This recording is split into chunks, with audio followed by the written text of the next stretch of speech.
అయితే ఇప్పుడు ఈ కేస్‌లో వచ్చేసరికి 'జానీ మాస్టర్‌కి' ఈ అమ్మాయికి మధ్య ఆహ్, ఘర్షణ జరగలేదు, సంఘర్షణ జరగలేదు. ఇద్దరు ఇష్టపూర్వకంగా లవ్ అని జెప్పేసి మీరంటున్నారు. దానికి లవ్ అని ఎట్లా ఎట్లా చేస్తారది? అది మీ దగ్గర ఏమున్నాయి? అదే అది కూడా చెప్తాను మీకు. సో అదే చెప్తున్నా. ఇప్పుడు మధ్యలో ఒకానొక టైంలో లవ్‌లో ఉండి, మళ్ళీ ఏదో గొడవ జరిగి నాకు ఈయన వద్దు అనుకోవచ్చు. మళ్ళీ కొన్నాళ్ళకి కావాలనుకోవచ్చు. ఈ ప్రేమలో ఉండే గోలే ఇది. కాసేపు బ్రేకప్‌లు అంటారు, కాసేపు ప్యాచప్‌లు అంటారు, ఇలాంటివి చేసుకుంటుంటారు. సో ప్రేమించినప్పుడు అన్నీ బాగానే ఉంటాయి. అంతా చాలా అందంగా కనబడుతుంది. కోపం వచ్చినప్పుడు వీడంత దరిద్రుడు లేడు, వీడంత నికృష్టుడు లేడు అని చెప్పి తిట్టుకుంటూనే ఉంటాడు. అప్పుడు వాడి తప్పులు తప్ప నీకు ఇంకేమీ కనబడవు. ప్రస్తుతం ఇప్పుడు ఆ అమ్మాయి ఆ ఫేజ్‌లోకి వెళ్ళినట్టుంది. ఆయన ఏదో రకంగా సరే అలా చేశాడు, ఇలా చేశాడు. మరి ప్రేమలో ఉన్నప్పుడు ఆయన అంటే అద్భుతం, ఆయన అది, ఆయన లేకపోతే నేను బతకలేను, ఇలాంటి మాటలు. ఓకే. సో ఇప్పుడైతే ఆవిడ చిన్నపిల్ల కాదు కదా, 16 ఏళ్ళ వయసులో అంటే ఫ్లక్చుయేషన్స్ ఉన్నాయి అని మనం ఎన్ని రకాల మాటలు మాట్లాడుకోవచ్చు. బట్ ఇది రీసెంట్గా వచ్చిన conversation. Okay. Master driver some assistant ఆయనతో మాట్లాడుతున్న మాటలు ఇవి. ఓహో. అలా ఏంటన్నా ఇక్కడ ఇంత బిజీగా ఉన్నారు మీరు? చెప్పరా కొంచెం ఉన్నారు. నేను ఇంట్లో ఉన్నా. అవునా? ఏం చెప్పాలి? ఏం చెప్పాలంటే మీరు ఎందుకు డ్రాప్ చేస్తారో నాకు క్లారిటీ కావాలి ఫస్ట్. ఆ బండి నుంచి అమ్మాయిని డ్రాప్ చేస్తున్నారు, మీ బండి నుంచి నాకు ఫీల్ అవుతుంది కదా.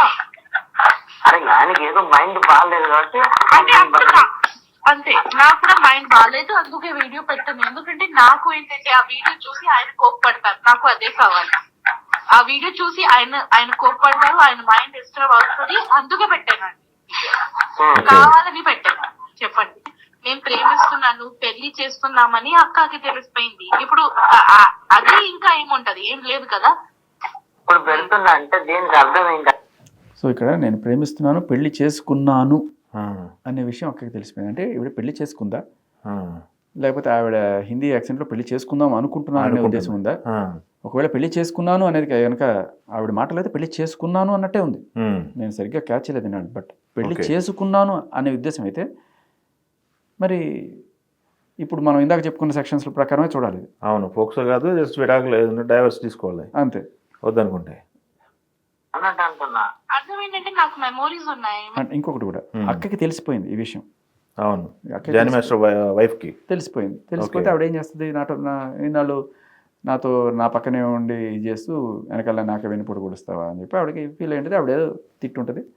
కొట్టని చెప్పారులేండి, ఒకసారి మీడియాలో కూడా చెప్పారు. ఆ కొట్టడాన్ని వీళ్ళు ఎలా మలుచుకున్నారు, మతం మారమని కొట్టినట్టు, లేకపోతే పెళ్లి చేసుకోమని కొట్టినట్టు, ఆయనతో ఉండమని కొట్టినట్టుగా మనకి బయట చెప్తున్నారు. ఎఫ్ఐఆర్లో అది కూడా ఉందిగా, జానీ మాస్టర్ వైఫ్ కూడా నన్ను మతం మారమని కొట్టినట్టు అది ఉంది ఎఫ్ఐఆర్లో పెట్టాడు. మతం ఈవిడ మారింది, అసలు ఈవిడే మతం మారలేదు.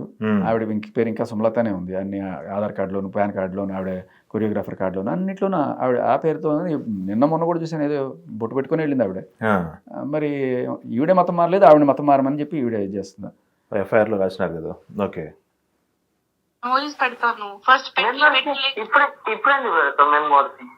నా ఇష్టం, నా అకౌంట్ అంతేనా? అంతే మరి, నా ఇష్టం, నా అకౌంట్. నాకు మెమోరీ ఎలా అంటే, ఇది కొత్త ఇయర్, న్యూ ఇయర్ వచ్చింది కదా, ఆ రోజు చాలా గుర్తు వచ్చాడు ఆయన.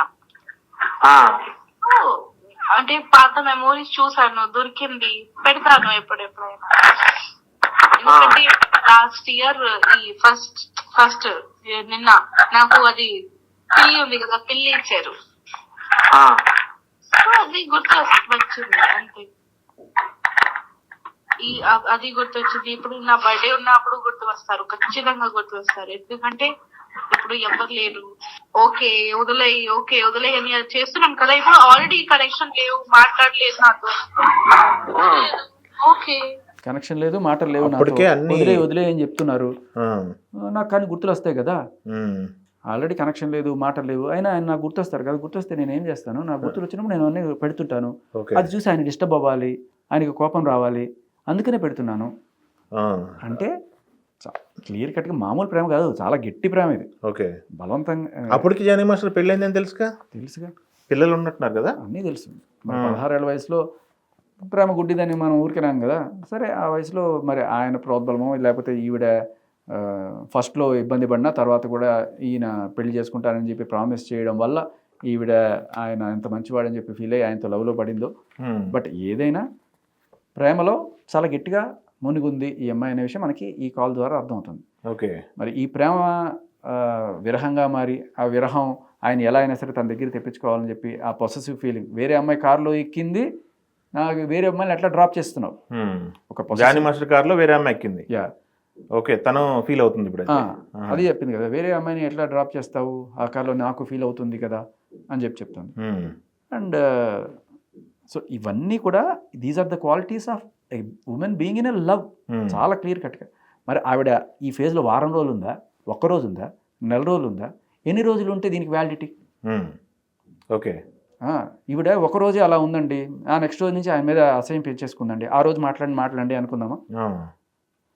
ఓకే.